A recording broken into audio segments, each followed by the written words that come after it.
Hello everyone, स्व अध्ययन पर स्वागत है। आज हम कक्षा तृतीय की एक कहानी देखेंगे। शीर्षक है जब मुझे सांप ने काटा और लेखक है शंकर। एक दिन मैंने अपने अहाते में एक छोटा सा सांप रेंगते देखा। वह धीरे धीरे रेंग रहा था। मुझको देखते ही वह भागा और वहीं पर पड़े हुए नारियल के एक खोल में घुसकर छिप गया। मैंने पत्थर का एक टुकड़ा उठाया और उससे नारियल के खोल का मुंह बंद कर दिया। उसे लेकर मैं नानी के पास दौड़ गया। मैंने कहा, नानी देखो, मैंने सांप पकड़ा है। नानी चीख उठी। सांप? वह इतना घबरा गई कि लगी जोर जोर से चीखने पुकारने। नाना ने सुना तो अंदर से दौड़े आए।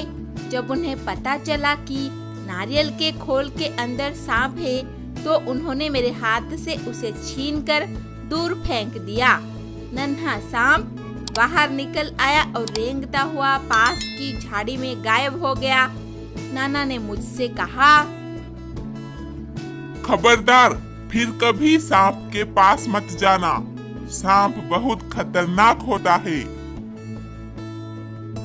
उसी दिन शाम को मैं एक वर्ग को पकड़ने की कोशिश कर रहा था कि उसने काट खाया। बड़ी जोर से दर्द उठा।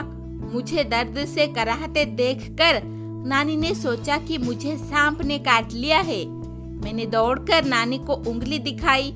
उन्होंने जल्दी से नाना को पुकारा। नाना तुरंत दौड़ आए और मेरी उंगली को देखा। जहां बर्र ने काटा था वहां नीला निशान पड़ गया था।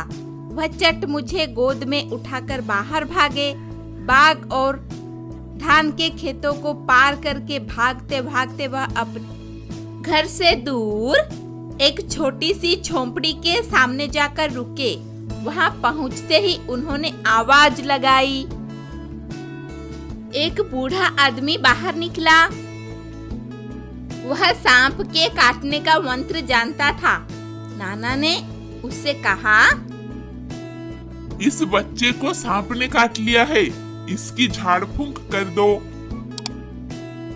बूढ़ा मुझे झोंपड़ी में ले गया।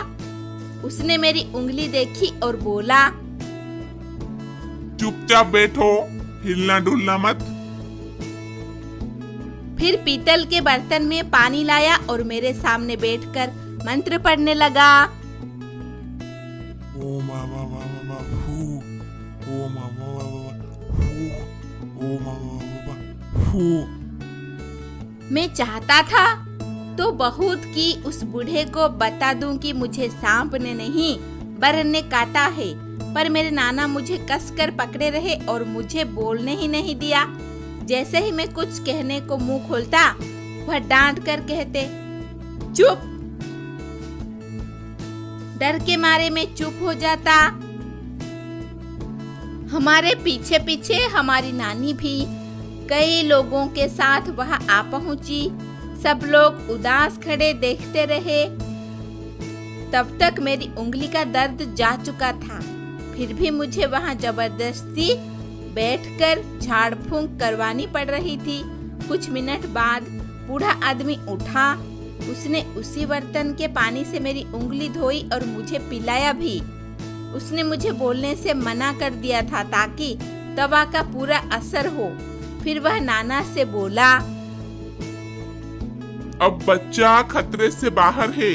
अच्छा हुआ आप समय रहते मेरे पास ले आए। बड़े जहरीले सांप ने काटा था। सब लोगों ने बूढ़े को उसके अद्भुत इलाज के लिए बहुत बहुत धन्यवाद दिया। घर लौटने के बाद नाना ने उसके लिए बहुत सी चीजें भेंट में भेजी। धन्यवाद। ऐसे ही वीडियोस देखने के लिए चैनल को सब्सक्राइब कीजिए और नोटिफिकेशन पाने के लिए बेल आइकन को दबा दीजिए।